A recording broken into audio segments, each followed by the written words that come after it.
Sauce here. This is a video lesson for Python programming.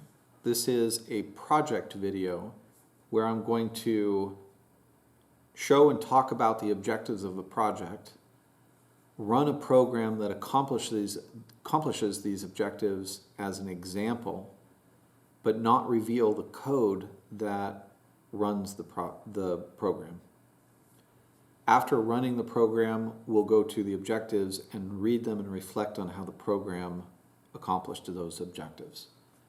The overall objective is to write a string encoding and decoding utility.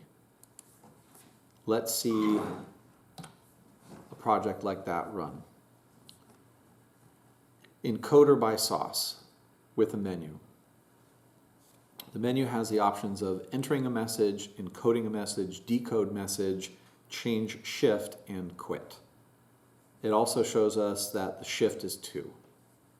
Now, in this type of encoding, in shift encoding, the strategy was to take a message or a string, read the string one character at a time, find the ordinal of that individual character, and then shift the ordinal value by adding or subtracting to it, which will then produce a new ordinal value and reconverting that new value into a character.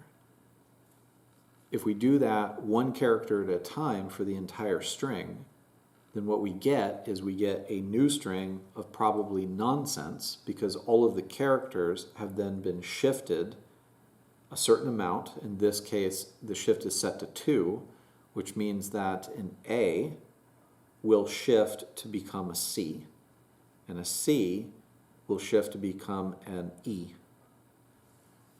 Every letter shifts by the same amount, making the message garbled or encoded.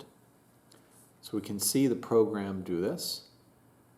We will need a message entered first to work on. So if I use menu option M, enter a new message.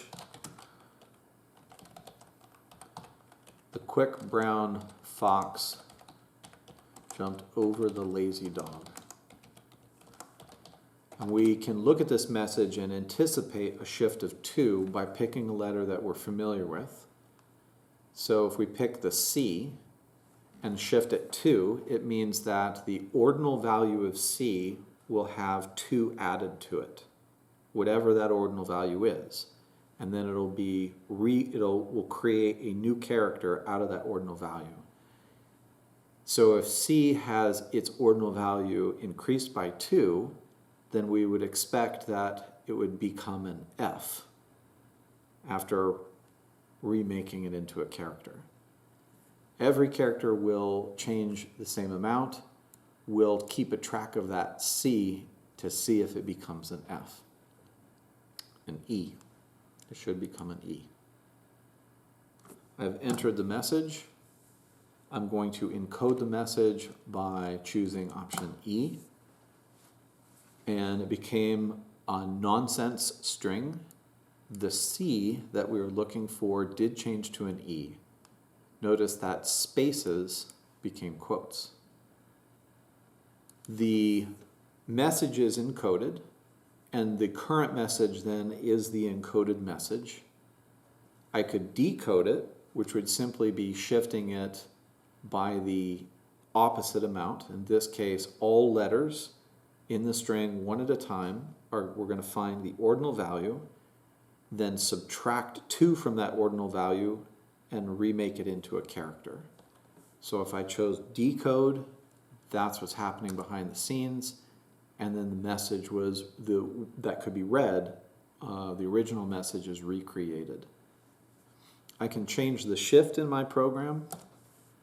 I can enter a new shift like 5, which means that the ordinal values of all characters will be shifted 5 by adding 5 to their ordinal values. And I can encode the message again. I can take this message and hit encode again, so I'd have 2 shifts of 5, which means that if I change the shift to be 10, which is 2 5s, and decode it once, then it should go back to the original message in one go. So I'm going to change the shift, enter a 10 for the new shift, and decode, and it recreated the original message. One shift of 10 back is equal to 2 shifts of 5, because this process is mathematically based. Now I can quit and my program will end. Let's take a look at the objectives. Write a function that takes a string and returns the encoded string. Make this a standalone function that has no user interaction, no print, and no input. Now, the user interacted with my menu, but every time in the program that I wrote, I chose a menu option, there was a function that executed that menu option without further interacting with the user. No input, no prints. It was only the function that showed the menu and processed the menu that interacted with the user in that way. That's what it means to make standalone functions that have no user interaction. Moving on with the objectives, implement a menu user interface that allows a user to, at minimum, enter a string, encode the string, decode the string, and quit. The program must be able to verify that the string can be encoded, then decoded to recreate that original string. So you saw me do that, and I talked through how that was accomplished.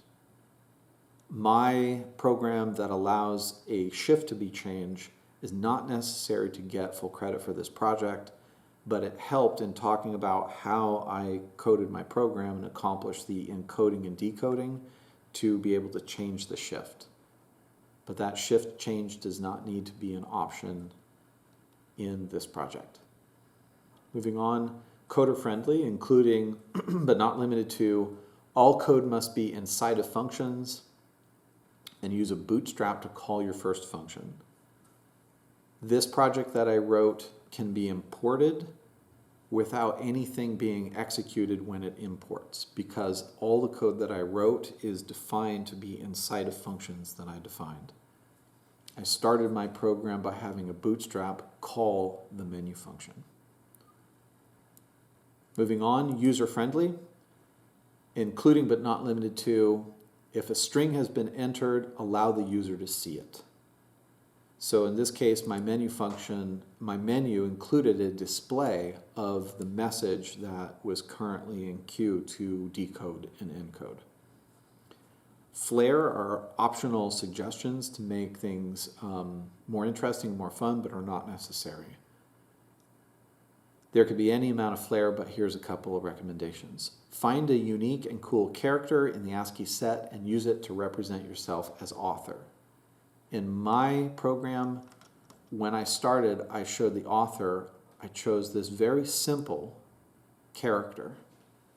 It's a line with a little open dot at the end. Not sophisticated, but I did include that. And flair, allow the user to choose the amount of shift that is being done to encode the string. That was included in my project, but it's an optional inclusion. Have fun.